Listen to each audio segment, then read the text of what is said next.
enseñaron a temerle a los monstruos, a las criaturas mitológicas, a los demonios, a historias antiguas, pero nadie nos enseñó a temerle a lo más peligroso, al ser humano. En el corazón del Bronx, en el corazón de Bogotá, en el centro de la ciudad, existió un lugar donde la ley no entraba, un territorio donde la droga gobernó y fue por mucho tiempo, donde desaparecer era muy fácil. Ese lugar tenía un nombre, el Bronx, precisamente en la ciudad de Bogotá. Y allí ocurrieron muchas barbaries, muchas tragedias, y se desprenden historias que hasta el día de hoy muchos creen que son netamente ficción.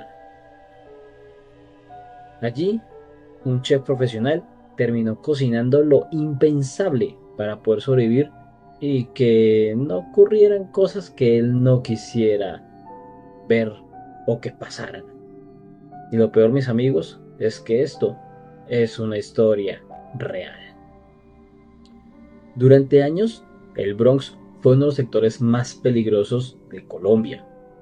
Bandas criminales lo controlaban. Estaba el microtráfico, la explotación sexual, tortura y desapariciones. En el año 2016, más de 2.000 uniformados ingresaron e hicieron un mega operativo para poder recuperar el sector. Lo que encontraron confirmaron muchas sospechas de muchas cosas que allí ocurrían. De entre esas sótanos, túneles y habitaciones de castigo, lugares donde la violencia era una rutina permanente. Un grupo, denominado como los Saiyajines, eran los que imponían el control a través de el miedo. Y dentro de esa estructura llena de horror apareció esa figura inesperada, la figura de un chef. Su nombre es Oscar Rosas. Nació en Santander, estudió cocina, trabajó en el extranjero y obtuvo un éxito bastante grande. Pero durante años arrastró una adicción severa a las drogas, cocaína, heroína y el tradicional bazuco. La adicción era bastante silenciosa, esa que no destruye un golpe, esa que va desgastando, que lo aísla a uno hasta que al final de cuentas lo rompe todo.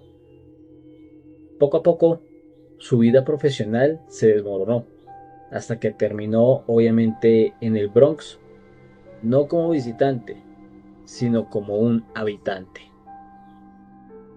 En ese lugar no existía la dignidad. Primero limpió las calles, después empacó droga, pero alguien notó algo, esa particularidad, ese sabe cocinar. Los jefes del sector lo obligaron a preparar comida para fiestas internas, hasta que un día lo llevaron a un sótano y le entregaron una bolsa. Y allí, mis amigos, fue donde empezó el horror verdadero. Aquella bolsa contenía carne, pero no era res, no era cerdo, no era pollo, era carne humana. Según su propio testimonio, fue obligado bajo amenaza de muerte a cocinarla e incluso a probarla. Y lo peor, a servirla. Y no podía negarse porque negarse significaba precisamente eso, morir. Es en el punto donde aquí la realidad supera cualquier película, cualquier fragmento de un libro, de ficción, de película, de lo que sea. No fue para un ritual demoníaco, no fue para una secta mística, satánica, como la quieras ver. Fue por un acto criminal, fue para poder obtener poder, fue dominación absoluta. El horror no tenía cuernos, tenía armas. El Bronx funcionaba bajo una lógica clara, romper la voluntad. Si alguien quería salir de allí, lo golpeaban. Si alguien quería pasarse de listo o desobedecer, pues simplemente desaparecía. Entonces, en esos entornos así, El ser humano entra en una especie de modo de supervivencia y la supervivencia puede obligar a cruzar los límites, límites que jamás una persona experimentaría o imaginaría. Y aquí no es que hablemos de monstruos ficticios, no. Hablamos de estructuras criminales que convierten a personas en herramientas, como ocurrió con Oscar. La droga es su mejor arma, y el miedo como una especie de sistema más o menos gubernamental. En algún punto, Oscar intentó acabar con su vida. No soportaba lo que había vivido, pero aún así sobrevivió. Años después, logró salir definitivamente de este entorno después de tanta masacre. Su historia fue revelada por medios nacionales como El Tiempo y Noticias Caracol. Hoy, se asegura que está rehabilitado y trabaja ayudando a personas con adicciones. Pero cuando pensamos en ese horror, imaginamos criaturas mitológicas. Pero el horror no necesita ser real, no necesita ser fantasioso.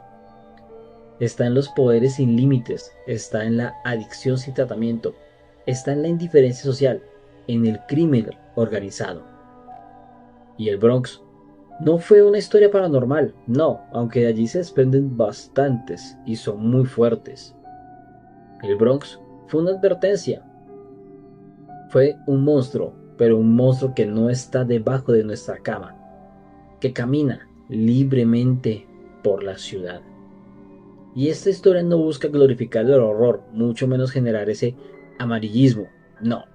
Lo que busca es recordarnos que la línea entre la civilización y la barbarie es más frágil de lo que nosotros creemos, que un profesional exitoso puede caer, que una ciudad puede ignorar lo que ocurre en sus propias calles y que el verdadero terror no siempre tiene efectos especiales.